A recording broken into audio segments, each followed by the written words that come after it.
Yanga, haya mwaka jana imekuwa nzuri. Ya huyu mwaka tunaikunywa supu, inapigwa Malawi. Tungeikunywa kama uji. Ya huyu mwaka naona timu ya Yanga ya huyu mwaka ni mbovu kuliko timu ya mwaka jana. Wafans wa Yanga kubali ukweli. Timu ya Yanga ya mwaka jana ilikuwa nzuri hata kama ikupata bahati ya kukua na ile tuzo ya Afrika.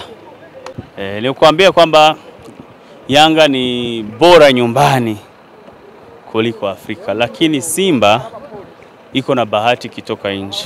Mimi ni mtu mwenye kitu kama kiko white nasema kiko white. Kama kiko black naweza sema kiko black. Yanga hiyo mwaka kweli wanafukuza sana wa coach. Wamrudisha Gamondi. Timu imekuwa na kombe ngapi? 5 mwaka jana. Sasa wakipata kombe 5 huyu mwaka ndo mtasema kama na hiyo ni timu nzuri, lakini naona leo huyu mwaka watagawana. Kwa kama mngekutana nao ingekuwaje?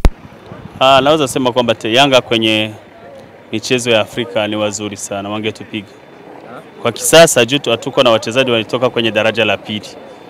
Lakini tungechezea huyu uwanja mwaka jana ungesema Yangini. Tumechezea kule ni Tanzania. Na mapokezi yamekuwa mazuri. Unaona Yanga mko na wale wamama wanakuaga uwanjani. Wale wachezaji wetu wakiwaona hawezi kuwa na concentration. Lakini tungechezea hapa mungeona maajabu. Lakini Singida sijui kama wamejireserve. Uliona kwamba sio ile Singida ya kawaida tunazoea imekuwa bingwa wa Sekafa. Nakwambia kwamba mechi ya kufuata hii timu tawashangaza. Timu ya Flambeau du Centre ya Gitega kule mkoani ni wazuri tu. Mmeona kwenye kutembeza mpira, zenye shuti mbalimbali.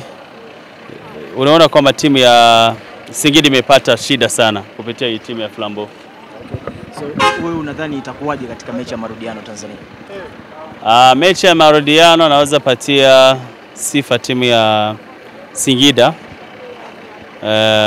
Naweza sema 60% kwa ushindi juu watachezea nyumbani kuliko timu ya Flambeau, lakini Flambeau wamekuwa wazuri kule Libya wakaishangaza. Sasa wasizarau timu ya Flambeau du Centre. Cha kwanza iko na kocha mzuri Dodi, iko na assistant coach mzuri Cesar. Ni wakocha wenye wanazoea sana mambo ya soka. Cha pili wako na wachezaji chipukizi wanaweza washangaza kule Tanzania Chamazi.